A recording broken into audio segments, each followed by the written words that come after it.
ఒక మంచి discussion. Telugu Desam party అధికార ప్రతినిధిగా మీ వెర్షన్ ఏంటి? అంటే ఇందులో కొంత తెలుగుదేశం పార్టీ కొంత వ్యూహాత్మకంగా వ్యవహరిస్తుంది, అంటే కొంత పాజిటివ్ గా, కొందరు అసలు ఏమి మాట్లాడినట్టుగా ఉంటున్నారు అనేది కొంత చర్చ జరుగుతుంది పొలిటికల్ సర్కిల్స్ లో.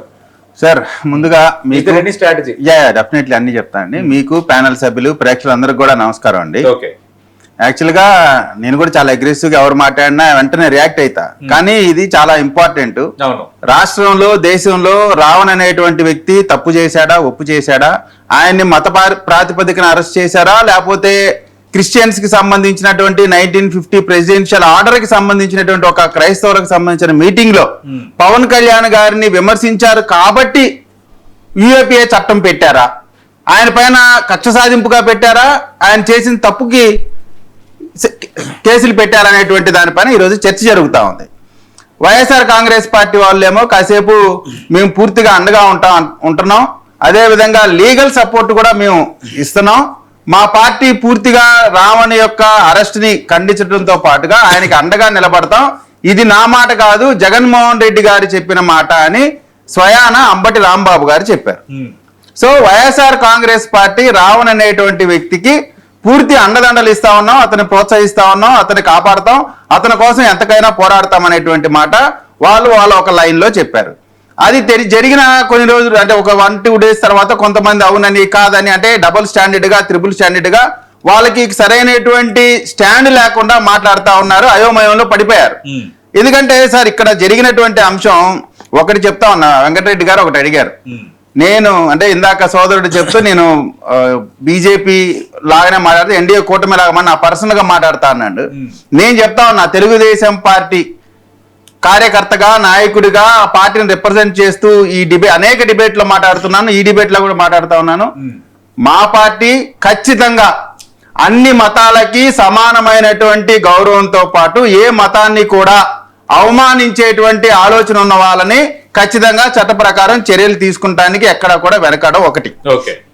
రెండోది బైబిల్ని గౌరవిస్తాం, భగవద్గీతను గౌరవిస్తాం, అదేవిధంగా ముస్లింకి సంబంధించినటువంటి ఖురాన్ విషయంలో కూడా మేము గౌరవిస్తాం. వాళ్ళనే కాదు సిక్కు, బౌద్ధ అన్ని మతాల అన్ని గౌరవిస్తాము. ఇండియా యొక్క బ్యూటీయే అన్ని మతాలని, అన్ని ప్రాంతాలని, అన్ని వర్గాలని గౌరవించటమే.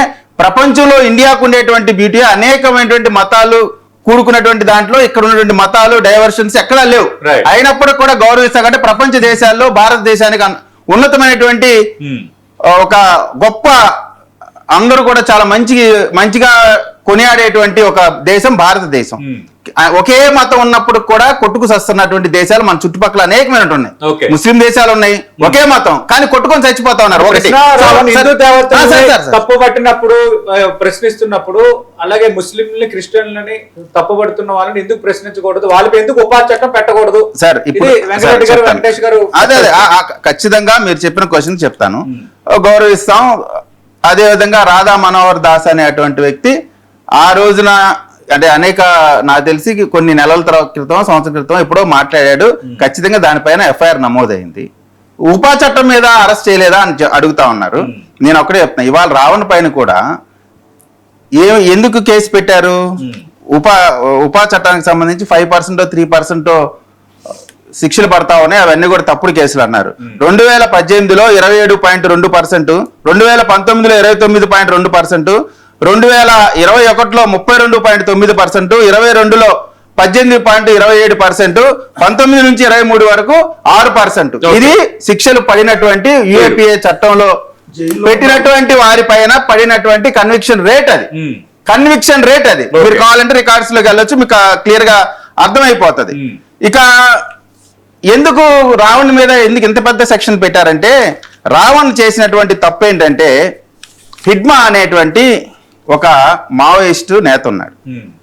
ఆయన చనిపోయినప్పుడు ఎవరికి పెద్దగా తెలియదు, కానీ ఆ హిడ్మా యొక్క తల్లిగారి యొక్క వీడియోని వైరల్ అవటం ద్వారా హిడ్మా అనేటువంటి అతని పైన ఒక సాఫ్ట్ కార్నర్ని ప్రజల్లోకి అలా పంపించేశారు. కానీ ఈ హిడ్మా ఏం చేశాడు? దంతెవాడలో జరిగినటువంటి ఒక యాక్షన్ లో 76 మంది సిఆర్పిఎఫ్ జవాన్లని చంపినటువంటి పరిస్థితి ఆ రోజు చూసాం. అదేవిధంగా జీరామ్ ఘాట్ అనేటువంటి నరమేధంలో 27 మందిని చంపారు. అందులో ఎక్స్ మినిస్టర్లు, ఎక్స్ సెంట్రల్ మినిస్టర్లు, ఎక్స్ ఎమ్మెల్యేలు ఉన్నారు. బలరాం జాఖడ్ సుక్మాలో జరిగినటువంటి దాంట్లో 22 మంది భారతదేశ జవాన్లు చంపాడు. అదే కాకుండా అనేక మంది అంటే ఇవి మాస్ కిల్లింగ్స్ అన్నమాట. అనేక మంది ఇండివిజువల్స్ ని, సర్పంచుల్ని, ఉప సర్పంచుల్ని, వార్డు మెంబర్లని లేదా ఇన్ఫార్మర్లని రకరకాలైనటువంటి వాటిలో అనేక పదుల సంఖ్యలో హత్యలు చేసినటువంటి వ్యక్తి. ఇక్కడ మనం ఆలోచించాల్సింది భావజాలం. భావజాలం ఏంటి వాళ్ళది? భావజాలానికి చట్టబద్ధత ఉండదు. హిడ్మా యొక్క భావజాలం చంపడం మాత్రమే, చంపడం ద్వారానే అతనుకున్న భావజాలాన్ని మేము వ్యాప్తి చెందించగలుగుతాం అనేటువంటి భావజాలం ఉన్నటువంటి వ్యక్తి హిడ్మా. ఆ భావజాలం ఉన్నటువంటి అతని యొక్క దానికి చట్టబద్ధత ఉండదు. చట్టబద్ధత దేనికి ఉంటది? రాజ్యాంగానికి ఉంటది. రాజ్యం చేసేటువంటి చట్టాలకు మాత్రమే ఉంటది తప్ప నా భావజాలం, నీ భావజాలం, 10 మంది కలిసి కూర్చొని ఈ ఒక భావజాలం అనుకుంటారు, మనం వాళ్ళ పైన దాడి చేయాలి, అది నా భావజాలం. ఇప్పుడు తీవ్రవాదులు ఉన్నారు సార్, పాకిస్తాన్ నుంచి వాడు వచ్చాడు, కసబ్ అనేవాడు వచ్చాడు. వాళ్ళ భావజాలం ఏంటి? టెర్రర్ చేసి ఇక్కడ మనుషులందరినీ చంపేసి వాళ్ళ భావజాలాన్ని, మా భావజాలం వీళ్ళని చంపడం ద్వారా వాళ్ళ భావజాలాన్ని ప్రపంచానికి తెలియజేయాలనుకుంటారు.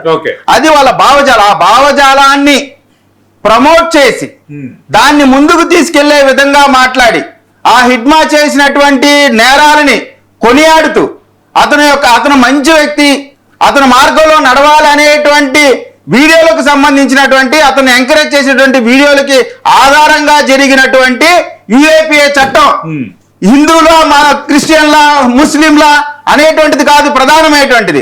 ఆయన పైన 4 కేసులు, వెంకటరెడ్డి గారు కూడా రోజు చెప్తా ఉన్నారు, ఆయన పైన 4 కేసులు పెట్టారు, బెయిల్ ఇచ్చారు, మళ్ళీ బెయిల్ ఇచ్చారు, మళ్ళీ బెయిల్ ఇచ్చారు, చివరికి ఇక కాదని చెప్పి ఉపా చట్టం పెట్టారంటారు. సార్ నేను ఒకటి చెప్తా, ఒక సీరియల్ కిల్లర్ ఉంటాడు సార్, వాడు సీక్రెట్ గా అక్కడ ఒకటి చంపుతా ఉంటాడు. చంపిన సందర్భంగా ఎక్కడో ఒక దగ్గర దొరుకుతాడు. దొరికినప్పుడు ఏం చేస్తారు? వాడిని విచారిస్తారు, నువ్వు అంతకుముందు ఏం చేసావు, దానిపైన డీప్ ఇన్వెస్టిగేషన్ జరిగినప్పుడు వాడు గతంలో చేసేటువంటి హత్యలన్నీ కూడా వస్తాయి. ఇప్పుడు ఈ హత్యను మాత్రమే పట్టుకున్నా, అప్పుడు హత్యను ఎందుకు పట్టుకోలేదు, అప్పుడు పట్టుకోలేదు కాబట్టి వాడికి నువ్వు సపోర్ట్ చేసినట్టు అనేటువంటి మాట మాట్లాడటం పూర్తిగా తప్పు. కాబట్టి ఇక్కడ రావణ్ అనేటువంటి వ్యక్తి చేసినటువంటి తప్పు. ఒక క్రైస్తవుల మీటింగ్ లో ఆయన మాట్లాడే మాటలకు సంబంధించిన పెట్టిన కేసులు, జనసేన కార్యకర్త పెట్టినటువంటి కేసు పైన ఉపా చట్టం పెట్టలేదు. చట్టబద్ధంగా ఆయన ఏ తప్పు చేశాడో ఆ తప్పుకే పెట్టారు. ఉపా చట్టం కూడా ఆయన ఏ తప్పు చేశాడో ఆ తప్పుకు మాత్రమే పెట్టాడు. ఇంకోటి సార్, రాకాక సింగళూరు వెంకటేష్ గారు అనేకమైనటువంటి అనుమానాలు ఉన్నాయి హిడ్మా మరణం పైన అన్నారు. అనేకమైనటువంటి అనుమానాలు ఉన్నప్పుడు మీరు ఎడ్యుకేట్ అయినప్పుడు మీరు హైకోర్టులోనో సుప్రీంకోర్టులోనో ఒక పిల్ వేయండి. ఎందుకు వేయలేదు? ప్రజల్లో కన్ఫ్యూజ్ చేయాలా, ప్రజల్ని ఒక అనుమానాలు క్రియేట్ చేసేటువంటి విధంగా చేయాలనేటువంటి ఆలోచన తప్ప స్వయంగా సుప్రీంకోర్టు అడ్వకేట్ అయ్యి దాని గురించి ఒక కార్యక్రమం కూడా చేయలేదు. కాబట్టి నేను ఒక్కడే చెప్తాను సార్, ఇక్కడ నిజంగా ప్రతీకారంగానో లేదో ఇతను అన్నదానిపైన అయితే దళిత క్రైస్తవుల మీటింగ్ పెట్టిన దగ్గర పూర్తిగా వాళ్ళ ఎజెండా ఏం పెట్టుకున్నారంటే మతాల మధ్య చిచ్చు లేపి, గొడవలు లేపి రాష్ట్రంలో అశాంతి నెలకొల్పాలనేటువంటి పెద్ద కుట్రలో భాగంగా వాళ్ళు ఇష్టం వచ్చినట్టు మాట్లాడారు. ఎందుకంటున్నాను, వీళ్ళతో పాటు కొంతమంది క్రైస్తవ మత పెద్దలు కూడా మాట్లాడారు, ప్రొఫెసర్స్ మాట్లాడారు, ఐఆర్ఎస్ మాట్లాడారు. వాళ్ళెవరు కూడా ఇలా రెచ్చగొట్ల. ప్రెసిడెన్షియల్ ఆర్డర్ గురించి, దళితులకి ఎస్సీ హోదా గురించి మాత్రమే మాట్లాడారు. ఒకడేమో నాకు 10 లక్షల మంది రండి నేను మిమ్మల్ని అమ్మేస్తా అంటాడు, ఒకడేమో పవన్ కళ్యాణ్ గారిని తిడతాడు, లేదా ఇంకొకరిని తిడతాడు. వీళ్ళిద్దరు శ్రావణ్ కుమార్ అయినా రావణ్ కుమార్ అయినా సరే వీళ్ళిద్దరు 1950 ప్రెసిడెన్షియల్ ఆర్డర్ గురించి, ఎస్సీలకి దళిత క్రైస్తవులకి ఎస్సీలకి హోదా గురించి ఒక మాటను మాట్లాడారా? అంటే వాళ్ళ ఇంటెన్షన్ ఏంటి? వాళ్ళని ఎవరు ఆడిస్తే వాళ్ళు ఆడుతున్నారు. అంటే ఎవరు ఆడిస్తున్నారు? 100కి 100 పాలుగా ఖచ్చితంగా పూర్తి ఇన్వెస్టిగేషన్ జరుగుతా ఉంది. దానిపైన ఎవరైనా చాలా త్వరగానే, అందులో ఆల్రెడీ అకౌంట్స్ కూడా వస్తా ఉన్నాయి కాబట్టి ఖచ్చితంగా ఎవరుంటే వాళ్ళని చట్టపరమైన చర్యలు తీసుకుంటారు. జగన్, ఇది టీడీపీ చేస్తున్న ఆరోపణ. వెంకటరెడ్డి గారు చెప్పట్లో వాళ్ళ వెనకాల కూడా మేము ఉన్నాం, వాళ్ళిద్దరు కొట్టుకున్నా మేమే, వాళ్ళ ఇంట్లో ఏదైనా గొడవలైనా మేమే. చంద్రబాబు నాయుడు గారికి లోకేష్ కి ఏదైనా రేపు తేడా వచ్చి గొడవ పడ్డా మేమని చెప్తారు. ఇక వాళ్ళ గురించి అది వదిలేయండి. ఎందుకంటే ఎవరు ఈ రాష్ట్రంలో ఎవరు వెనకాలన్నా, ప్రకాష్ రాజు గారి వెనకాల మేమే అంటారు, ప్రొఫెసర్ నాగేశ్వర గారి వెనకాల మేమే, తెలంగాణలో జర్నలిస్టుల వెనకాల వెంకటరెడ్డి గారు ఇక్కడ ఒకటే చర్చ. ప్రశ్న రావడానికి సంబంధించి అవసరమైతే సుప్రీంకోర్టులో కేసులు వేస్తాం, న్యాయ సహాయం అందిస్తాము, ఇది మా మాట కాదు, మా పార్టీ అధ్యక్షుడు కూడా ఆలోచన అదే అని మీ పార్టీకి సంబంధించిన మాజీ మంత్రులు ప్రకటన చేసిన తర్వాత సడన్ గా మాకు ప్రశ్న రావడానికి సంబంధం లేదు, ఆయన గతంలో కొన్ని చేసిన వీడియోలకు మాకు సంబంధం లేదండి, ఎందుకు వైఎస్ఆర్ కాంగ్రెస్ పార్టీ యూటర్న్ తీసుకుంది? సరే, రీజన్ ఏంటి? జనసేనకు సంబంధించినటువంటి కార్యకర్తగా ఉన్న సాయి కృష్ణకి మాకు ఏమైనా సంబంధం ఉందా? మరి మా వాళ్ళు 20 లక్షల రూపాయలు ఇచ్చి వచ్చారు. చెప్తున్నా, సాయికృష్ణ వ్యవహారంలో మీరు చేసిన ఆరోపణలు కొన్ని నిజమయ్యే. సాయికృష్ణ అంశం చెప్పాడు కదా, మీ నాయకుడు వెహికల్ కింద చనిపోయినటువంటి సింగయ్యకి ఎంత ఇచ్చారు? ఎంతమంది ఎంత ఇచ్చారు చెప్పండి, ఎంత ఇచ్చారు చెప్పండి.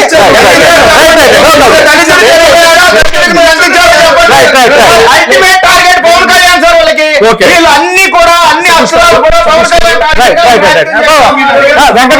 వెంకటరెడ్డి గారు ఒక ప్రశ్న అడిగాను, తర్వాత రాయపడ్డాను మాట్లాడతాను. నేను స్ట్రైట్ గా అడిగా, ముందు పూర్తిగా న్యాయ సాయం అందిస్తాము, కోర్టులో వాదిస్తాము అని చెప్పిన వాళ్ళు ప్రశ్నారావుని మాకు సంబంధం లేదని ఎందుకు మాట్లాడుతున్నారు ఇప్పుడు? సార్ ఇప్పటికీ చెబుతున్నాను సార్, ప్రశ్నారావుకి వైఎస్ఆర్ కాంగ్రెస్ పార్టీకి సంబంధం లేదు.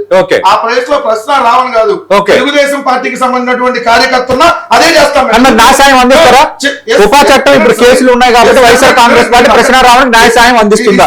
ఇస్తారు. రెండోది, ఇదే చిలకలూరుపేట టీడీపీ ఎన్ఆర్ఐ ఫ్యామిలీ ఎవరైతే ఉన్నారో వాళ్ళు కూడా మా దగ్గరకు వచ్చి కలుపుతుంది జరిగింది. జగన్ గారు వాళ్ళు టీడీపీలో ఉన్నారు, స్టిల్ టీడీపీ ఓటేసా, టీడీపీ ప్రచారం చేసా, ఈ రోజు కూడా స్టిల్ టీడీపీలో ఉన్నారు.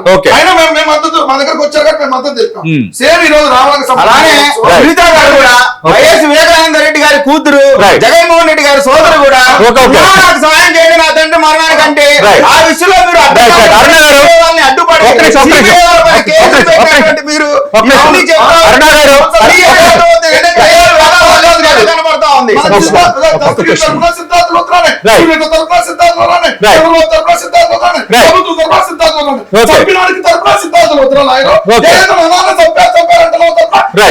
ఈ మొత్తం మీద కూడా మీరు చెప్తే బాగా కరెక్ట్ అయితే వెంకటరెడ్డి గారు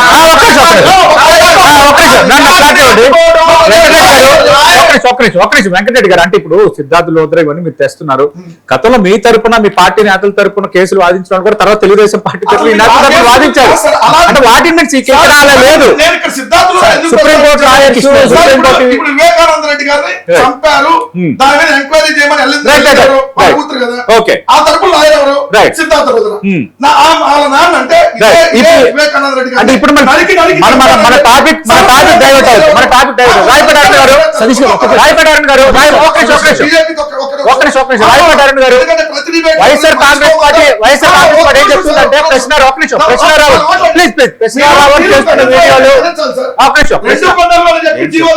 తప్పుడు ప్రచారం చేస్తున్నటువంటి ఈ బీజేపీ వాళ్ళకి చెప్తా ఉన్నా, GOMS number 746 dated on 2/6/2007 Tirumala అనేది 7 కొండలు 2 కొండలు కాదని చెప్పి జీవో ఇచ్చింది రాజశేఖర రెడ్డి గారు. ఒకటి శేషాద్రి కొండ, గడ్డాది కొండ, వెంకటాద్రి కొండ, గణనాథుడి కొండ, నీరాద్రి కొండ, విశ్వాద్రి కొండ.